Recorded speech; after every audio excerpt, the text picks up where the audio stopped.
Managing remote teams, building your team from anywhere in the world. Great topic. There's some real benefits of having a remote working lifestyle. Fewer distractions, flexible hours, reduced stress, lower employee turnover, can improve your health and well-being, you can have a happier lifestyle. Employees might be more productive, which is important.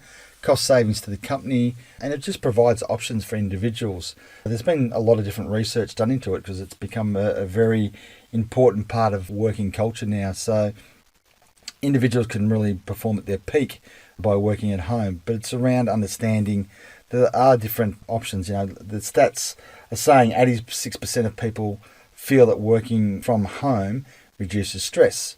The stats also say that people happier to give up some of their vacation time, having that flexibility of being able to work from home.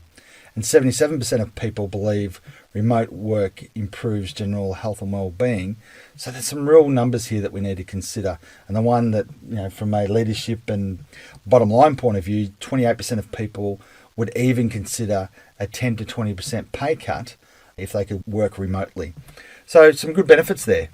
Now, common issues that you face with remote teams: work-life balance, poor communication, isolation, trust, team collaboration, engagement, distractions, culture, IT and system issues.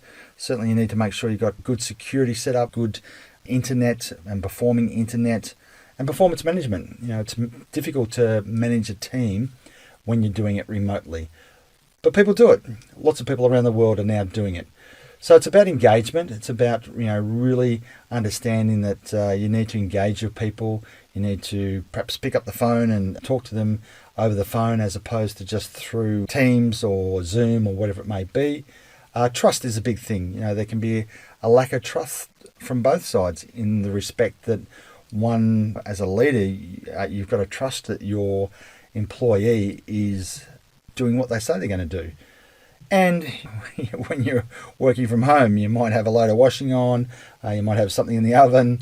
There's a range of things that we can have around a distraction, and it could be just the TV even could be going in the background.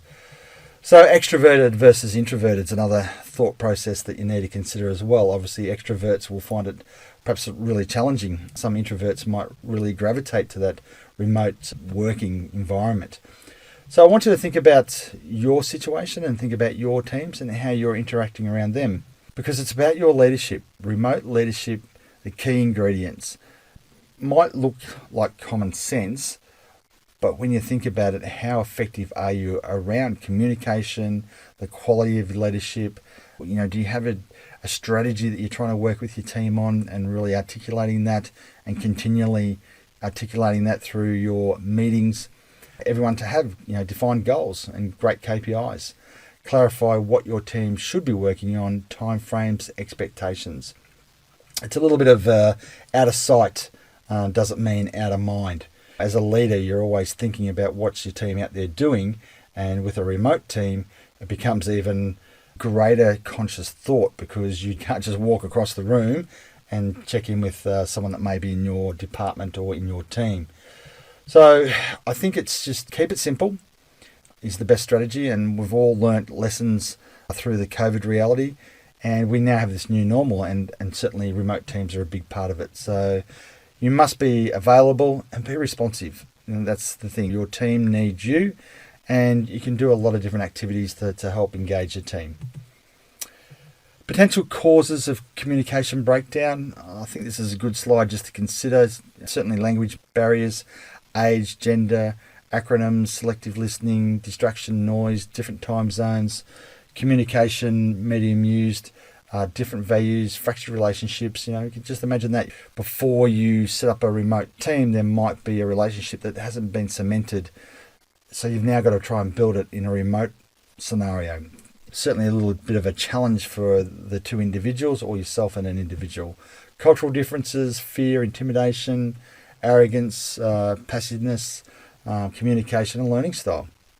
All simple things, but really amplified when you're talking about working in remote environments. So keeping the culture, that's what it's really about. At the end of the day, having a strong culture makes for a great organisation, and you know it, and I know it as a leader.